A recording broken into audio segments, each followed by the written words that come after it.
Guru principle is extremely strict, and the strictness made many people could not conform to the ideals of a disciple. In those days, the Guru had to be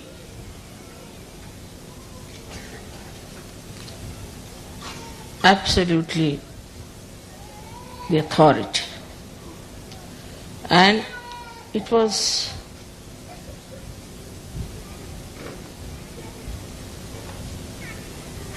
the Guru who would decide which disciples he'll have.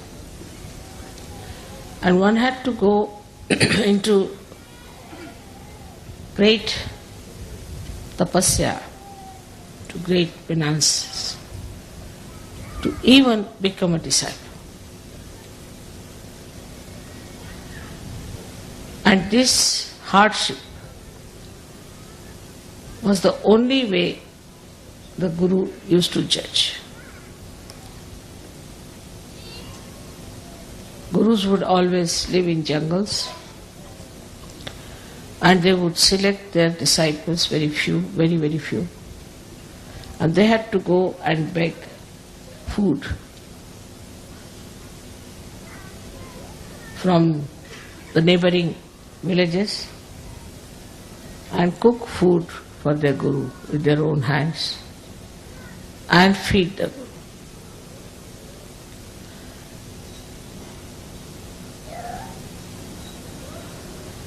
That sort of Guru business is not in Sahag'ha. That basically we must understand that the difference between those styles of Guruship and that we have now is this, that very few individuals were given the chance to become the Guru. Very few. And these few also were selected out of quite a lot of people, and they felt that there was something really special, that they are being selected, chosen, and that whatever they will have to go through is all welcome. With this idea, they became the disciples. But Sahag'ha is a very different thing. I would say just the opposite. First of all, your Guru is a mother, and who suffers from Sandra Karuna. At the slightest things that happen to you, my eyes get filled with tears.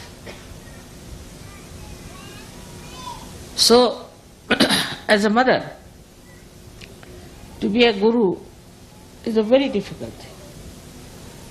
But at the same time, for you to achieve heights is also difficult. Because you get lost when I love you so much, and in that love you forget sometimes that the progress in your being is very slow. It is important that in Sahag'ha you have to be strict with yourself. That's why I said that you have to be your own Guru, which people do not understand what it means. You have to be your own Guru means you have to guide yourself, you have to treat yourself as your disciple. And you have to trim yourself. If you do not understand the responsibility as Sahagji of working it out yourself, everything, you cannot move very fast, because it is a different type of relationship between the Guru and the disciples. So first, I have always said, you become your own Guru. So you have to make a lot of introspection and fix your ideals. Before you, I am sitting. You have seen me how I am. I can eat anything. I need not eat at all for days together. I can sleep anywhere. I may not sleep at all. I travel for miles together untiringly. I have this energy because I am a Guru of myself also. So the first thing is that there should be a lot of introspection. What's wrong with me, not wrong with others? What's wrong with me? Am I seeking the comfort of my body? The attention, is it on my body or on my spirit? If so, what am I doing? I think best thing is to write it down. Can I sleep on the grass? Can I sit on the stone? You have to make this body work. Can I sleep anytime I like, and can I keep awake anytime I like? I have seen people doze off. The reason is this, not that they are bad or in any way indisciplined people, but because inside they are tired. If you are tired inside, then you feel tired all the time. You will see on the television, if you see people in the West, they are always sitting like this. Because they are so very tired. Why are they so tired? They don't work so hard. So introspect how you behave. Now when you start introspecting yourself, you will also start introspecting your surroundings and your styles and your methods and what you are doing to yourself because of the conditionings of the outside. Now the conditionings of the outside in the West are of a psychological nature. Indians have other conditionings which are also quite surprising. Or we should say the Western people, they must wash their hand 10 times. Even if their skin comes out, they'll go on washing like mad. They must have a bathroom attached to them all the time. They must have their baths. If they don't have bath, they are not comfortable. They have other conditionings also. All kinds of stupid conditionings they have. But the conditionings that we have in the West are more psychological, and that's why you cannot find out what's wrong with you. The physical conditionings are not so dangerous. You can get over them or you can manage. But when you have conditioning of your psychology, you cannot understand what's wrong with you.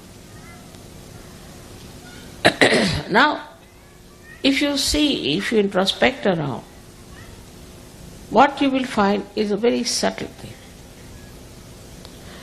Firstly, that because of the wars maybe, I don't know why, but everybody is afraid of everyone.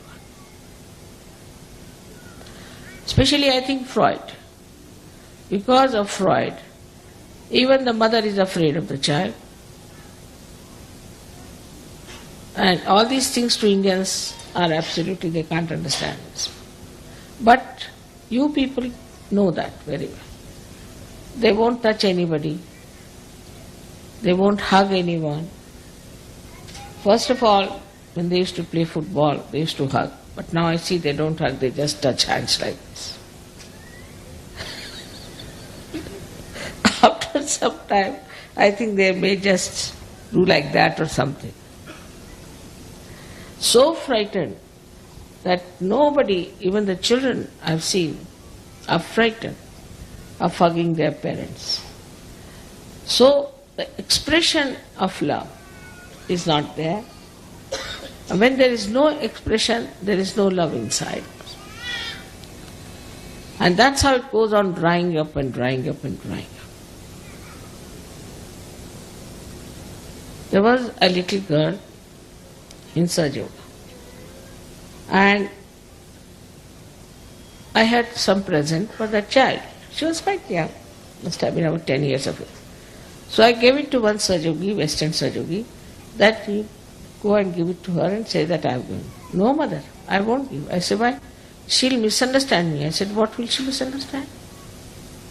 It has gone so much into the heads of people. And this has created really the psychological insecurity within you. From very childhood, this insecurity has been working. And that's why you are frightened of each other. Even of your parents, of your brothers, your sisters. Psychologically, you are suffering. And when first I came to England, they used to say it is the insecurity. I said, what insecurity? The whole world is afraid of the Western world. And what are they suffering from insecurity? They have made everybody insecure all over the world. And why? What are they insecure?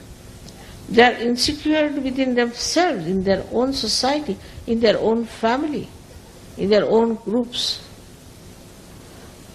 They are so much frightened of each other.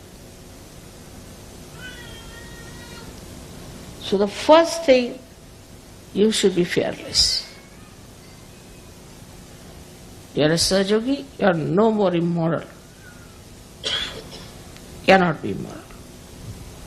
If all the time, if you start thinking that you are immoral, and if you do something it is immoral, and that you have to go and do some confession somewhere, then what is going to happen to you? What sort of a personality you will have?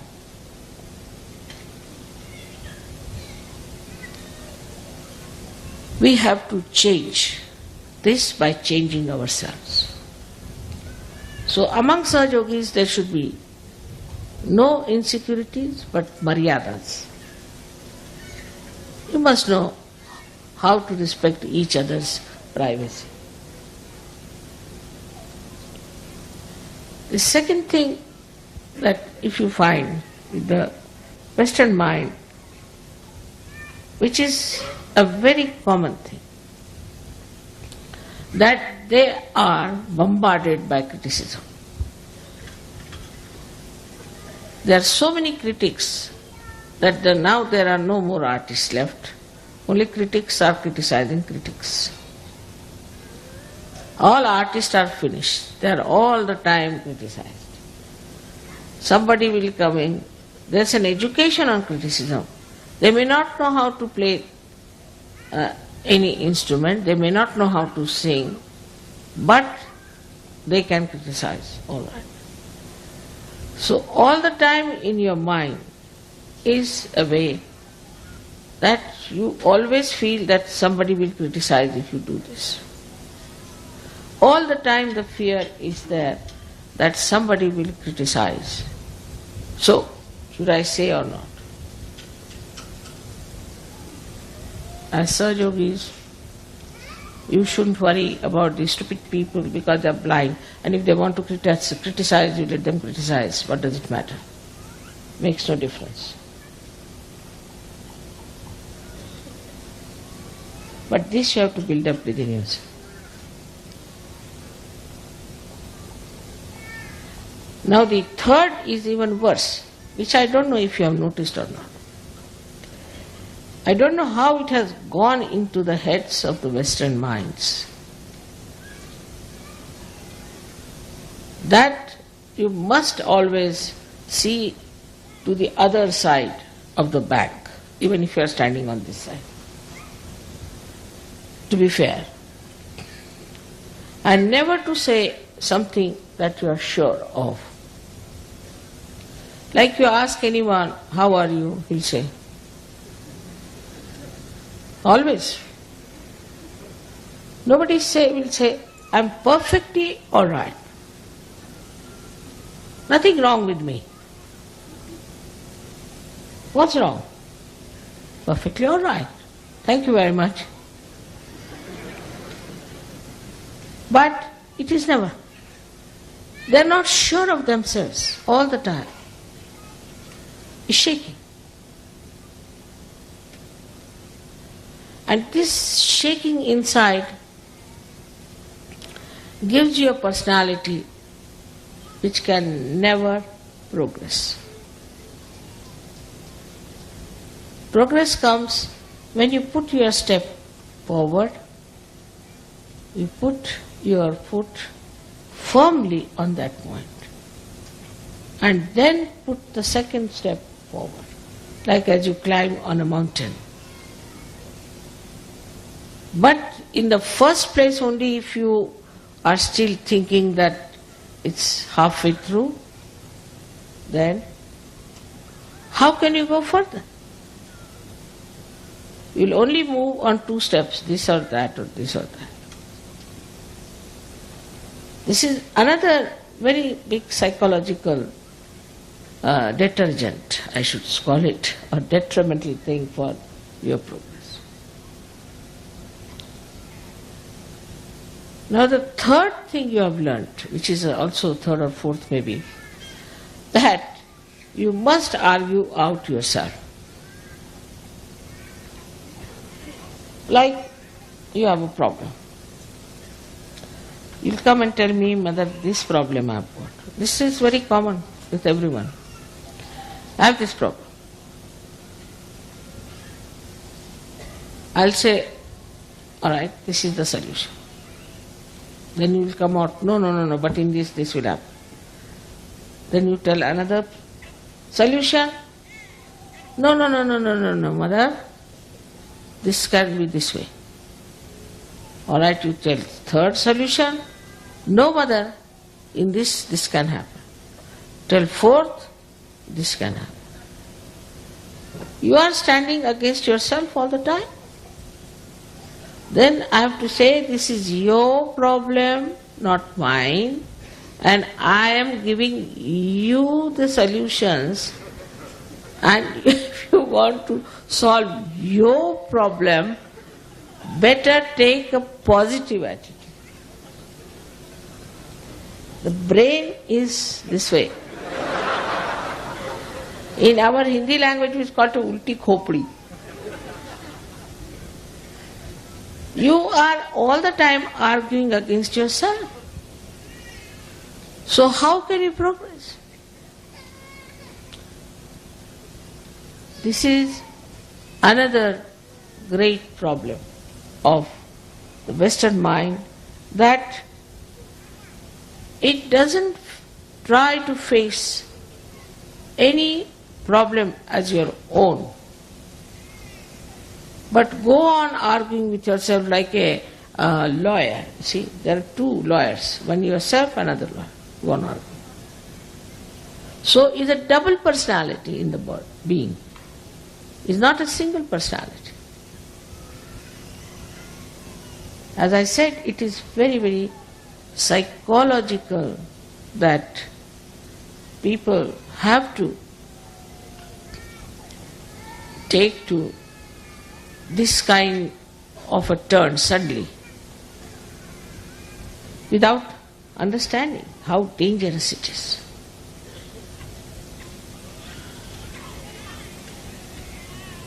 With the enlightenment of your brain, this should disappear.